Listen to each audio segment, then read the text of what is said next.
I've spoken of 1,000 points of light, of all the community organizations that are spread like stars throughout the nation doing good. We give you thanks, Almighty God, for the appearance among Remembering the life of George Herbert Walker Bush, the 41st President of the United States. Lawmakers and world leaders pay their final respects. Also, this past week, the G-20 summit, VOA was in Buenos Aires as the world's leading countries gathered in Argentina to solve global economic problems. But did they succeed? Welcome to Plugged In. I'm Greta Van Susteren, and much happened this week. The G-20 in Argentina, and we traveled there.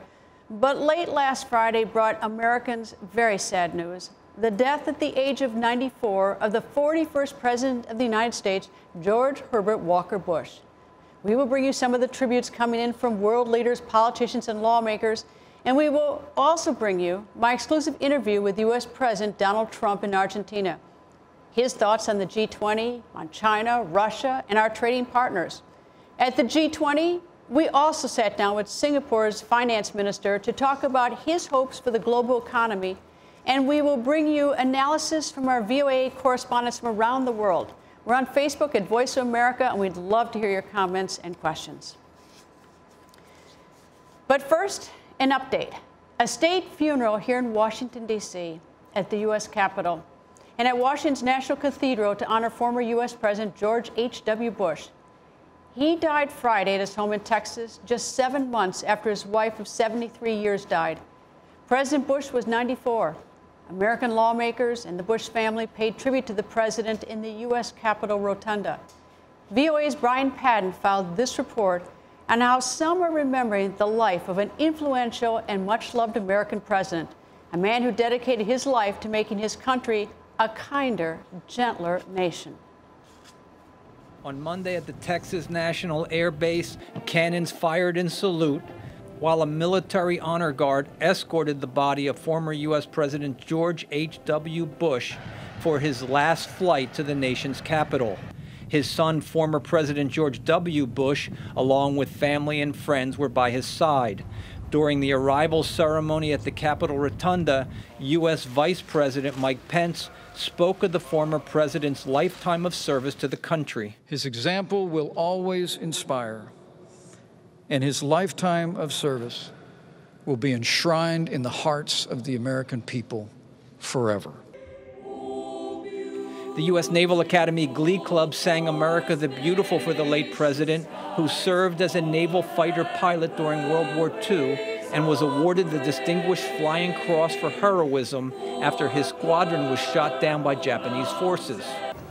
Before winning the presidency in 1989, Bush served as ambassador to the United Nations, as U.S. envoy to China, director of the CIA, and a twice-elected congressman before he became running mate and vice president to fellow Republican President Ronald Reagan. He was a patriot. He demonstrated that in war. He demonstrated that in peace. Bush presided over the peaceful end of the Cold War after the Soviet Union collapsed in 1991 and helped negotiate the reunification of Germany.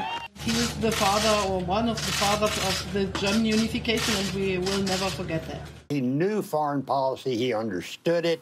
He managed the end of the Cold War peacefully. It ended with a whimper, not a bang. After the Iraqi forces of Saddam Hussein invaded neighboring Kuwait, President Bush organized an international military coalition to liberate the oil-rich U.S. ally. Saddam Hussein started this cruel war against Kuwait. Tonight, the battle has been joined. The U.S.-led Operation Desert Storm successfully pushed Iraqi forces out of Kuwait, but Bush stopped short of removing Hussein from power, a move that many criticized at the time. More than a decade later, his son, former President George W. Bush, launched a full-scale invasion of Iraq that effectively removed the Iraqi dictator. Despite his military success, the elder Bush's popularity ultimately declined due to a recession. He also lost some support within his own party after breaking a campaign promise not to raise taxes. He lost his re-election bid in 1992 to President Bill Clinton. Upon leaving office, he left a note to his successor, which many say spoke volumes of his character. The letter read, "Your success is now our country's success. I am rooting hard for you." Brian Padden, VOA News, Washington. After a second service at the National Cathedral, the former president returns home to Texas, where he will be buried at the Bush Presidential Library in College Station, Texas. The other big story this week was in Argentina. President Donald Trump took his America First foreign policy there for a major gathering of world leaders. VOA's Bill Gallo reports in Buenos Aires, the multilateral summit that was perhaps most notable for its one-on-one interactions. Despite a growing wave of global nationalism, there was an attempt at international cooperation at the G-20 summit in Argentina. Controversial issues like immigration and trade were largely avoided here. On climate change, the U.S. simply agreed to disagree with everyone else. One obvious complicating factor here was the role played by U.S. President Donald Trump, whose outspoken nationalism and America First approach to the world often downplay the role of international institutions like the G20. In an interview with VOA's Spanish service, Secretary of State Mike Pompeo said the U.S. remains committed to international cooperation. To create prosperity for every citizen of the world, to develop rules that permit that to happen. These are common themes. We'll sometimes argue about how best to achieve them, but everyone's headed towards the same set of objectives. But with the world's most powerful nation openly calling for its interests to take precedence, some smaller countries are concerned about a breakdown in international institutions. That's not good for us, because we are small and we need rules in order to be able to perform better. If we are left to power politics only, then, we are on the losing side. Amid the disagreements, the most notable events were the one-on-one meetings. Saudi Crown Prince Mohammed bin Salman used the G20 to rehabilitate his image after the killing of journalist Jamal Khashoggi.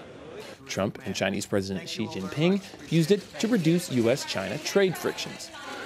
But Trump canceled a highly anticipated meeting with Russian President Vladimir Putin, citing Moscow's aggression against Ukraine. In the end, a forum meant to foster international unity may be more notable for its disunity. Bill Gallo, VOA News, at the G20 summit in Buenos Aires. Fresh off the heels of signing the revamped version of the North American Free Trade Agreement with Mexico's outgoing President Enrique Peña Nieto and Canada's Prime Minister Justin Trudeau, President Donald Trump spoke to VOA about trade agreements, tariffs, the global economy, and domestic topics impacting the United States and the world. Here's part of my interview with the president. Mr. President, we're here in Argentina, and the United States, Canada, and Mexico has signed a new trade agreement updating NAFTA. That's right. Now, one of the parts of it has to do with auto workers, auto parts. Is that in any way going to specifically address one of the issues the United States has with GM closing plants and 14,000 losing jobs? Well, it is, and it's not only that, it's going to keep auto companies from moving. One of the things I really wanted is plants and auto companies and just general, jobs, factories. I don't want them leaving the United States. That was very important to me, and we're not leaving the United States. So I think one of the strongest elements of the new, I call it the USMCA, one of the really important things is you won't see companies leaving once that gets signed. We have to get it through Congress, and if it gets through, which I think it will, that'll be great. And if it doesn't, we're very happy the way it is now. As you call out China as one of the countries you say is ripping off the United States, China's global footprint is expanding. They're all over North Africa. They're building a huge port in Pakistan. They have great deals, investment deals in Panama and Latin America, sort of coming very close to the United States geographically.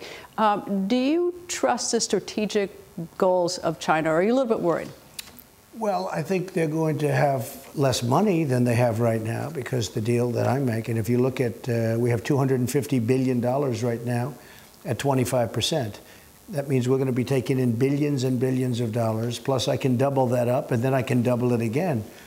And they could never do what they did in the past with other presidents because, and you see what's happening. China is, I don't want to do this, but they are not doing very well now compared to what they were doing. And again, I think that we are doing well. But as a national security point, with their investment in Latin America and all over the world, it does seem that they're making a bigger footprint around the world. I know, but they have a debt problem, and they have to pay for that debt. It's a tremendous amount of money that they're spending. Do I like it? Probably not, but I also know it's very expensive for them, and a lot of those places aren't going to work out. You were going to, or at least you had considered meeting with President Putin, and you've declined to. Had you met with him, what was going to be on your agenda with the president? Well, I just said that, you know, frankly, in light of what happened with Ukraine, with the ships and the sailors, it just wouldn't be the right time.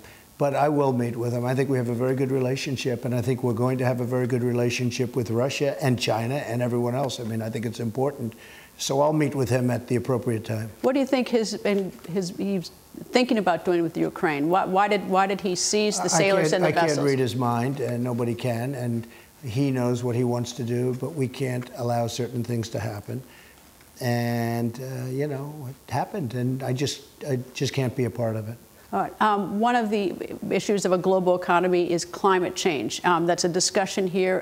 What's your position on climate change and how it has an effect on the economy worldwide? Very simple. I want the cleanest air and the cleanest water on the planet. I want crystal clean water, and that's what we have. We've been doing very well with respect to the environment, and that's what I want. But I'm not going to put the country out of business trying to maintain certain standards that probably don't matter. When you look at China and when you look at other countries where they have very, you know, foul air, they have not good air, that comes over to the United States. You know, people don't want to talk about it, but it comes over. So we're going to be clean, but they're not, and it costs a lot of money. Well, the fact is we are absolutely clean, but we're not going to spend trillions of dollars and make it good for others, but not make it good for, you know, I have a very simple policy. It's called America First. At the same time, we're going to be a great neighbor to the world, but we have to treat ourselves fairly. So that's the way it is. Are you going to mention President Xi about climate change? We'll talk about it. We're talking about a lot of things. Look, the big thing we're talking about is trade. That's what people want to hear. And, you know, he's got to do something with his climate. His climate's a little bit tough, but, and I'm sure he will. I think he's a friend of mine. He's a good man, but, you know, we have a little bit of a dispute. And again, our country has been taken advantage of for many years, and that's just not going to happen anymore. All right, now our domestic economy. Next week there's a vote possibly on a government shutdown.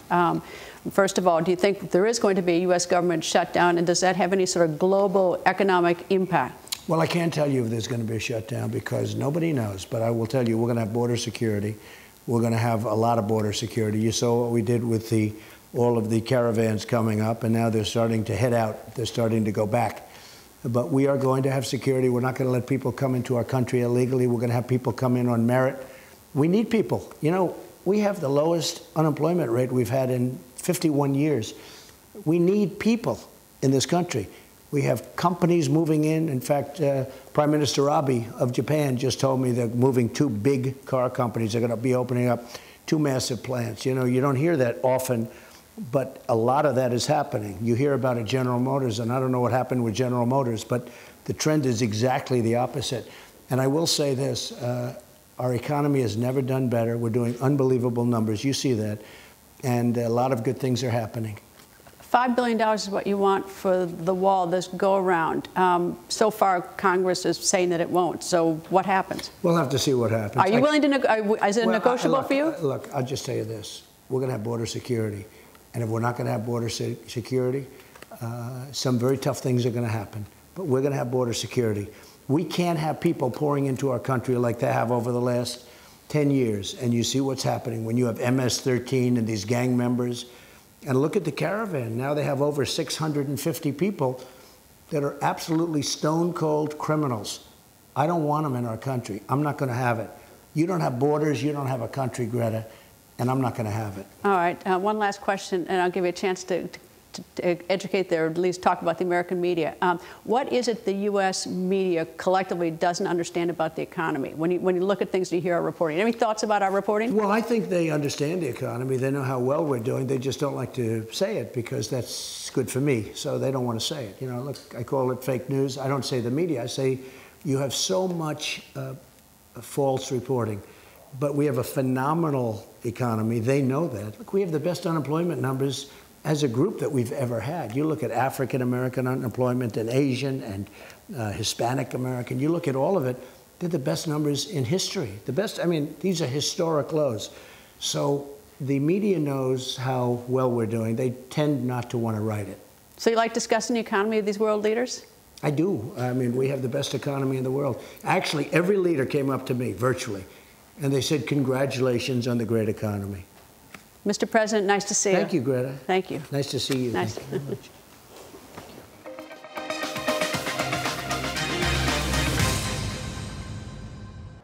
With discussions and decisions on global issues being the key purpose of the G20 summit, we asked 3 of our international reporters to tell us how the G20 impacts their respective regions.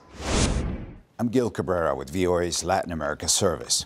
The biggest news for Latin America to come out of the G20 summit in Buenos Aires was the new free trade agreement between Mexico, Canada, and the United States. The deal is called USMCA, at least in the United States. President Donald Trump called it a groundbreaking agreement and one of the most important and largest trade deals in U.S. and world history. That is debatable, say some experts, who simply call it NAFTA 2.0. Although the deal contains some changes for automakers and new labor and environmental standards. The agreement now goes up for approval by legislators in all 3 countries. China was also center stage at the G20 as Beijing's footprint in Latin America expands almost daily, despite White House warnings of Chinese predatory economic activity. In fact, following the summit, Presidents Mauricio Macri from Argentina and Xi Jinping from China signed over 30 multi-billion investment and agriculture deals. Some analysts estimate, however, that with new governments coming in Brazil and Mexico, China has lost some of its influence within the largest economies in Latin America. While it's hard to know exactly what kind of thinking is happening behind those red brick Kremlin walls, the official message of Russia's government on Trump's cancellation of his meeting with Vladimir Putin was rather reserved. Putin himself here at the G20 said that there were no preconditions for his talks with Mr. Trump.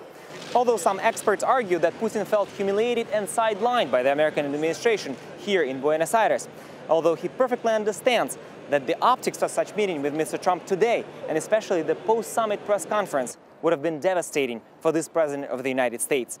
Igor Tikhanenko, Anatoly Kashchenko, Voice of America, Buenos Aires, Argentina. Well, in Europe and especially in Britain, the G20 was seen very much through a domestic prism, despite the G20 being all about international cooperation.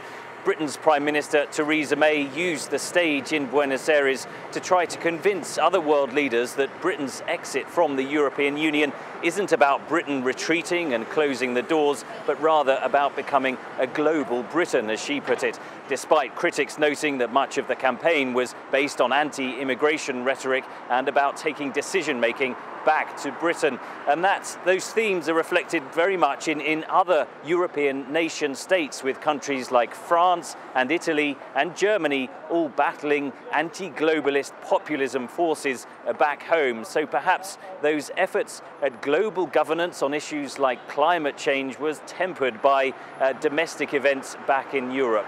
Contrast that with the European Union itself, which was very much about upholding the international world order and those global institutions like the G20. Sometimes the EU aligning itself with China in opposition to the US tariffs on imports. Of course, Europe itself is desperate to try to avoid the type of trade war that currently Beijing and Washington are embroiled in. Now back to Plugged In.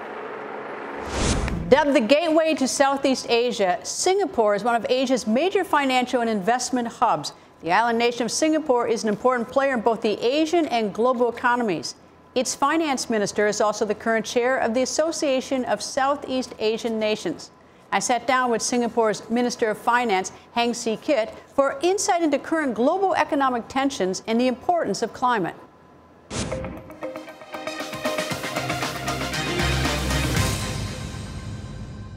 Mr. Finance Minister, nice to see you here at the G20 in Buenos Aires. Nice to see you. Yeah.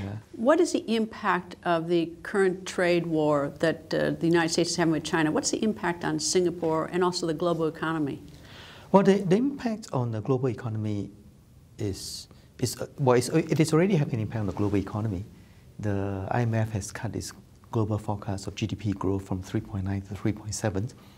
I understand the IMF has done some work on this, and that the longer-term impact will be fairly significant if you're looking at something like 0.8% of global GDP. It is a complicated set of issues, so I don't think that you can solve a problem like this within 1 or 2 meetings. But I think if our starting point must be to try and reach some agreement that the two biggest economies in the world will come together and try and resolve this, because the rest of us, the rest of the world is looking with great anticipation and great anxiety on this, how this issue is going to be resolved. But I hope that if we set the right tone for the meeting and that there is a commitment on both sides to seek win-win solutions, then the meetings that they are going to have and the agreement that they can have to start working on it in a very systematic and rational way will be very helpful. President Trump seems to have a very strong view on climate change. He has said things that suggest that he doesn't think there is climate change. You mentioned climate change a moment ago. How important is climate change as an issue here at the G20? And that's the first question. Second is how do you get the United States to look at that? For an island state like us, climate change is something that we take very seriously because it is a risk that we cannot afford to ignore. And therefore, we need to look at the scientific evidence. We need to monitor the progress of our work.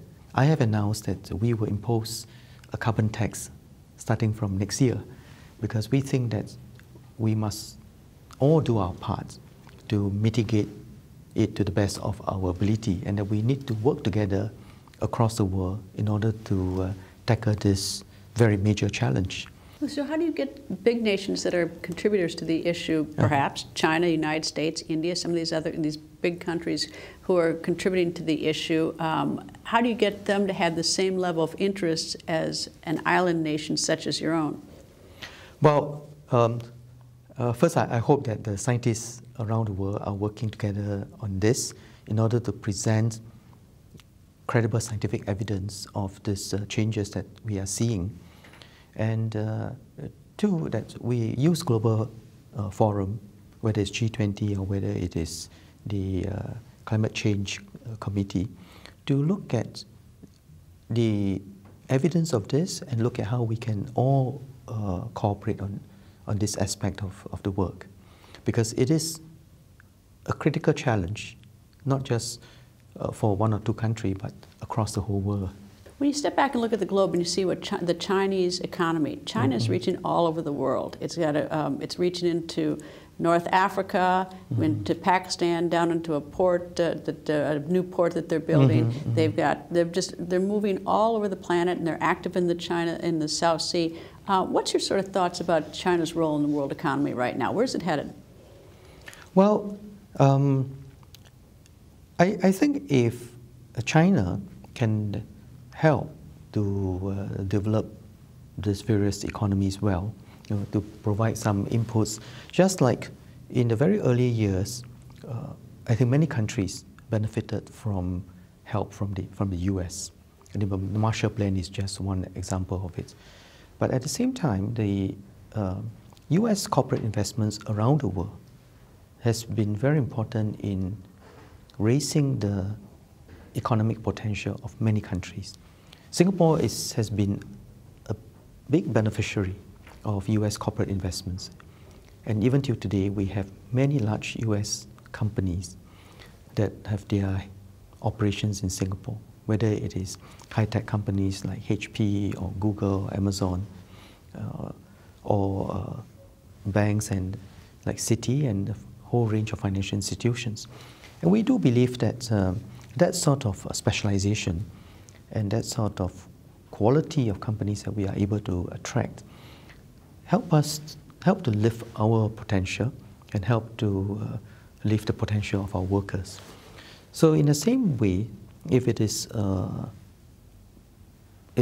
system that is properly structured, that looks at proper returns on investments, and which can work together with the government to raise the incomes of our people, it can be very beneficial to people around the world. Mr. Finance Minister, thank you very much for talking to me. Thank you. Thank you. Thank you.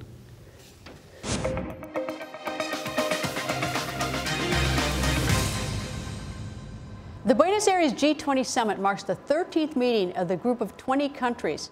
Combined, these countries account for 85% of the world's gross domestic product and 75% of the world's trade. It is also the first G20 summit ever to be held in a South American country.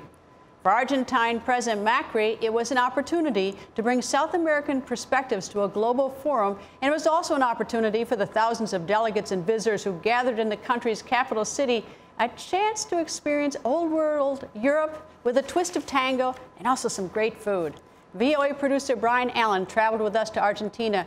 Here is his take on the charms and some of the flavor of the vibrant city called Buenos Aires. Buenos Aires is Argentina's capital and largest city. Located on the shores of the Rio de la Plata, the greater Buenos Aires area is home to almost 14 million people. The architecture is distinctly European, but with a Latin American twist, and the city is one of the most popular tourist destinations in the world.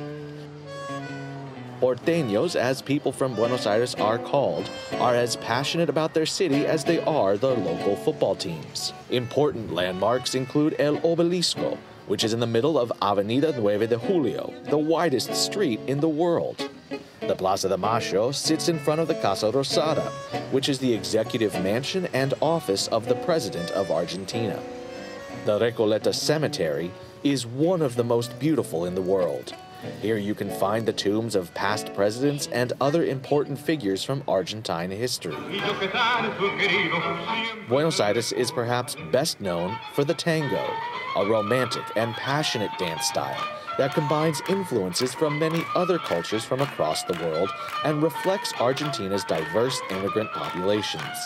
The city is a melting pot of different cultures, as eclectic as the colors of the famous Boca neighborhood. The majority of immigrants to Argentina came from Italy and Spain, but the country also saw large numbers come from Germany, France, Great Britain, Ukraine, and Russia, among many others. Argentina is also known for its beef, which has a reputation for being the best in the world. You can find a wide variety of cuts of meat here, cooked on small grills on street corners, or elaborate parrillas in fancy restaurants. Argentine wine is also world-renowned. The 2018 G20 summit in Buenos Aires was the first ever held in South America, along with the 2018 Summer Youth Olympics and a joint bid with Uruguay and Paraguay for the 2030 World Cup. The G20 summit turned the world's attention to this corner of the globe. The beauty of Buenos Aires showed why it was worth the trip. Brian Allen, VOA News, Buenos Aires. And before we go, some final thoughts on a story that may have slipped under the radar. I recently traveled to Saipan, a small island chain, part of the U.S. Commonwealth located in the northern Mariana Islands. I traveled in a cargo plane belonging to an NGO, Samaritan's Purse. They were responding to Saipan and Tinian after a superstorm, Typhoon Yutu, devastated the two islands. This megastorm slammed both islands with 200-mile-an-hour winds, causing extensive damage to the island's infrastructure and its people. Based out of North Carolina, Samaritan's Purse used its own DC-8 to successfully transport more than 2,000 electric generators to the islands, along with much-needed medical aid, solar-powered lights, water filtration units, and some 30 tons of more than 780 rolls of heavy-duty plastic tarps that will be used to temporarily help house displaced survivors. Among those displaced were the residents of Saipan's only zoo. Sadly, many of the animals died during the superstorm, and a few, we're told, are in need of help, including a Siberian tiger and my favorite, a proud African lion named Lambert. Samaritan's Purse is bringing those two big cats back to the United States to a big cat sanctuary where they will be taken care of. That's all the time we have for today. Stay plugged in by liking us on Facebook at Voice of America. You can also like my Facebook page at facebook.com/Greta. And do follow me on Twitter at Greta. Thank you for being plugged in.